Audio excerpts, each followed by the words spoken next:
خوش اومدید به کانال خودتون تخم مرغ. امروز میخوایم بریم با پایتخت کشورهای آمریکای شمالی و دریای کارائیب آشنا بشیم. قبل از که بریم لایک و ساب یادتون نره. پایتخت بلیز بلموپان، پایتخت گواتمالا، پایتخت هندوراس تگوسیگالپا، پایتخت السالوادور سان سالوادور، پایتخت نیکاراگوئه مانگوا، پایتخت کوستاریکا سان هوزه، پایتخت پاناما، پایتخت آنگویلا، پایتخت آنتیگوا و باربودا سان هوزه، پایتخت آروبا اورنج استاد، پایتخت باهاماس ناسائو، پایتخت باربادوس بریشتاون، پایتخت جزایر بریتیش ورگین رودتاون، پایتخت جزایر کیمن جورج تاون، پایتخت کوبا هاوانا، پایتخت کوراسائو ویلمستات، پایتخت دومینیکا روسو، پایتخت جمهوری دومینیکن سانتو دومینگو، پایتخت گرانادا سنت جورج، پایتخت گودالو باسترا، پایتخت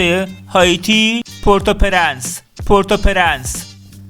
پایتخت جامائیکا کینگستون، پایتخت مارتینیک فوردوفرانس، پایتخت مونسترات پلیموس، پایتخت پورتوریکو سان یوان، پایتخت سنت بارتلمی گوستاویا، پایتخت سنت کیتسو نویس باستره، پایتخت سنت لوسیا کاستریز، پایتخت سنت مارتین ماریگو، پایتخت سن وینسنت و گرنادین کینگستاون، پایتخت سنت مارتن فیلیپسبورگ، پایتخت ترینداد و توباگو بندر اسپانیا، پایتخت جزایر تورکس و کایکوس شهر کاکبرن، پایتخت جزایر ویرجین ایالات متحده شارلوت آمالی. دوستان مرسی اینجا همراهم بودید. لایک و ساب فراموش نشه. کامنت هم بدید. دوستتون داریم. تا ویدیو بعدی بدرود.